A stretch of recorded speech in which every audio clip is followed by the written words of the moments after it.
Welcome back to another video I was procrastinating. So this is the flip side to my soldier video from the other day, and today we're going to be talking about ninjas. So we're going to go with a little bit of a different format where I'm going to show you kind of just my hero screen and sort by their bonuses so you can actually see what everybody does.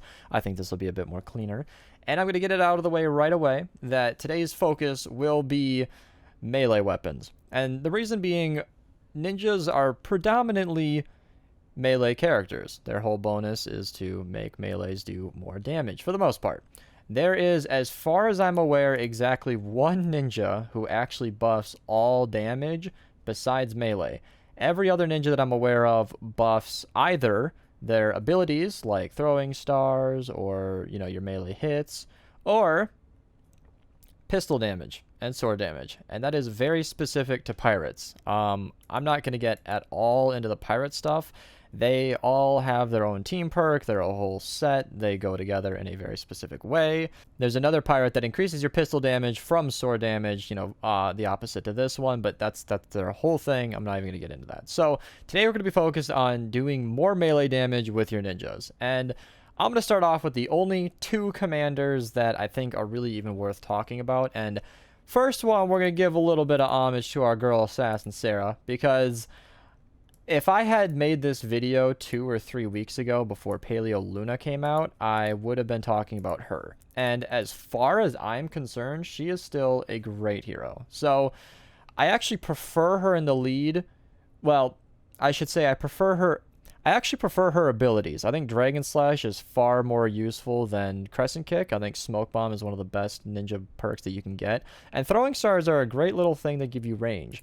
Paleo Luna, on the other hand, if I can show her main, gives you Crescent Kick, which is bad. Smoke Bomb is good, and then Kunai Storm is really only good if Lynx is using it because she has hang time. Kunai Storm is otherwise quite unimpressive in my opinion. And the reason Assassin Sarah is so good is because as your lead, she buffs melee damage by 18% up to 5 stacks. So 5 hits into attacking an enemy, you're effectively hitting for 90% extra damage, which is really, really good. And that is exactly why she was my main loadout for a while. I'd throw her on as my lead, and then I'd have a couple of buffs to Dragon Slash or Medicinal Fumes for Smoke Bomb, for example. In fact, I can show that right here. So I would use Medicinal Fumes from Alchemist Sarah, and then maybe Dragon Scorch to make my Dragon Slash a little bit better, or there she is, Snuggle Specialist Sarah, which makes your Dragon Slash especially good. Again, I'm not going to be focusing on abilities in whole. I'm not going to be covering any loadouts based solely around abilities. Those would all be their own videos. In fact, I made a Smoke Bomb video here. It's quite old, but it's kind of based around a bug that got fixed. So you kind of have to replace a couple of those characters. So Smoke Bomb's got a heavy nerf, so I don't really like to talk about them anymore. But that's about it for Assassin Sarah. She buffs all your melee damage by up to 90% for a very limited amount of time. And now we can focus on what I think to be the far, far superior option. So even though her abilities are kind of meh, we don't care about that. What we care about is Saurian Claws, and that adds 16.5% of your current health to your damage separately from your overall weapon damage. So she's not buffing you by 90%, she's just adding 16% of your health. So for easy math, this is the example everybody does, and because if you're in a group of people, personally speaking as a high level, if I'm in a group of people and I've got friends and we use that health pylon, 1,000,000 health is very attainable with Blast from the Past. So to have 1,000,000 health with this ability as your commander perk adds about 165,000 damage to every single hit on top of what my sword is already doing. Now, what I'm saying here is all kind of based around whatever you want to use for your melee weapon is up to you. I like to use a Spectral Blade. This thing in a good group crits for about 120, 180k sometimes, and to have that being coupled with a bonus of already 150,000 plus, 160,000 plus or more is really, really good. Now, it's important to note that with Paleo Luna, your damage goes down as you take damage, because if your health goes down, your bonus goes down, but that's not too bad when you consider going coconuts to be a thing. I'm going to borrow some footage from my soldier video where I demonstrated how going coconuts is not only extremely powerful, but goes really, really well up against a campfire where it seems to be about twice as good. So going coconuts can heal you for hundreds of thousands per coconut, and then maintains healing you for like 20 to 30 seconds while the coconut is still active.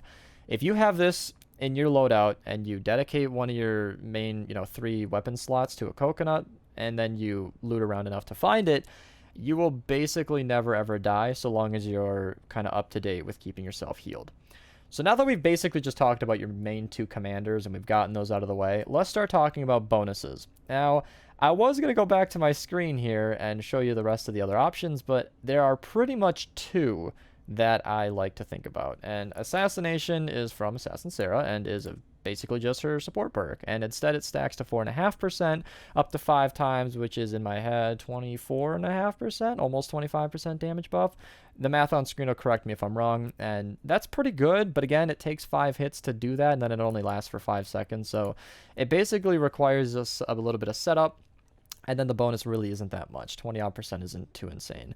Anatomy Lessons is one of my favorites, though. So Whiteout Fiona is another contender for your commander. So I'm talking about her in the support section of this video. However, as your commander, she's not a bad option. She buffs your crit rating by 45 and 15, which I might be out of date. I'm not double checking this, but if I'm not mistaken, crit rating is different from crit chance. So in my support, she's buffing me by 15%, but in reality, she's only really buffing my sword here by, if I can show it, about 10%. So this gets about 43%, I believe, and then it goes up to 50.5. So it's closer to 8%, which is very, very good. So to have every other shot crit is extremely powerful. So I highly recommend throwing her in any loadout you choose to run. Fortunately, Saurian Claws buffs all melee damage, Assassination buffs all melee damage, and Anatomy Lesson buffs, swords, axes, and scythes. There are a few loadouts that buff, like Hardware is mostly impacted by Constructors, and there are a few Scythe heroes in specific, but again, that's a little bit closer to main abilities, in my opinion. If you want me to cover specific Scythe loadouts, I can probably do that, because there are quite a few good ones.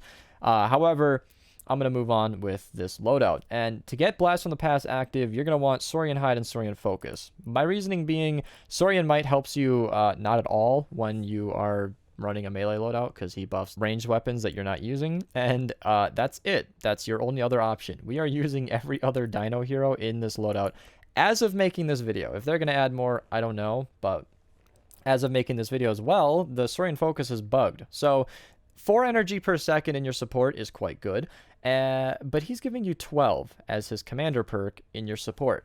So what I'm talking about here is if you want to use, like I mentioned, that Scythe loadout, here's a clip from my friend Rounded Tic Tac's video. I'll link that below. He was using Saurian Focus in his support to basically spin forever with the Steam Thrasher, because he had maxed out the cost of that, and then he was redeeming more energy than he was using and could basically go forever. So that's an extremely powerful loadout if you want to go that way. However, I personally use it for dashing with the Spectral Blade, because you can get some good distance and some good damage out of that.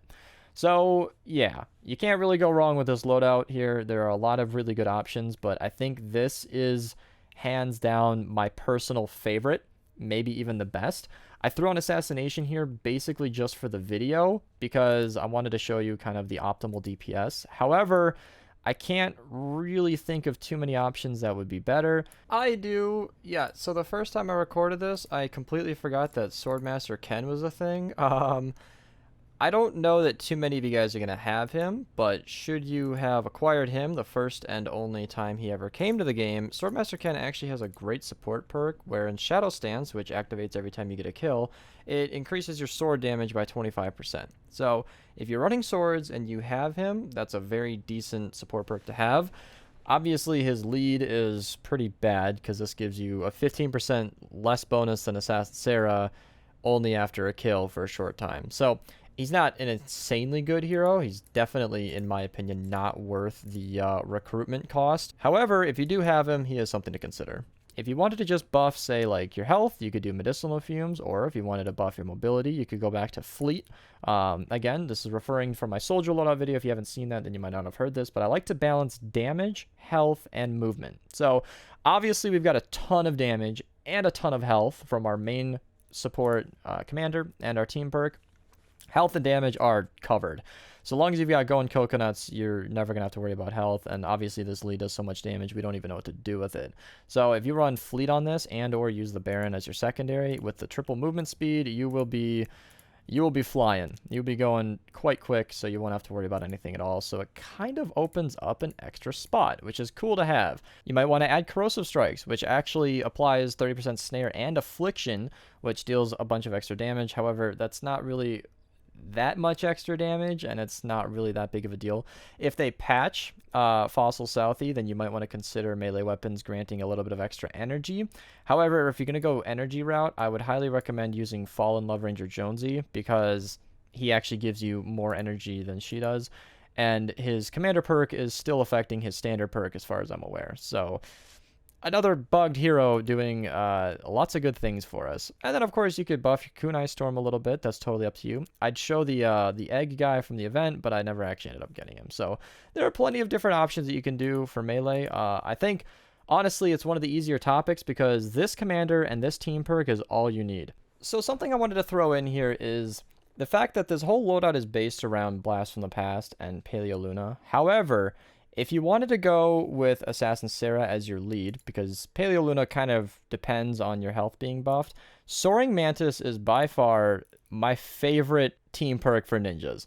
Yes, I know Blast from the Past is like totally broken in terms of damage, but I use Soaring Mantis a lot for missions that I need to get around fast. If I don't need the added damage, I run Assassin Sarah as my lead and Soaring Mantis as my team perk, and then I get 3 ninjas in here. I think Anatomy Lessons, Paleo Luna is honestly pretty good in the support, and then like Fleet or something just to get the 3 ninjas is really, really great, because if you can jump 3 times effectively, like you get the jump, and then you get 2 additional jumps, so 4 times, that is really, really good for getting around the map or jumping up really high or whatever you want to do with Mantis Sleep. In fact, War Games being broken as of recording this, they might have fixed it, I don't even know. But in the no building zone, the time cheats spawn really, really high, and Soaring Mantis is basically the only way you're going to get up there. So that's probably the only other team perk I'd actually recommend for ninjas, unless you want to use an ability loadout whereas a bioenergy source would actually heal you based on the energy you used, which could be pretty good and useful if that's something you want to go for. However, like I said,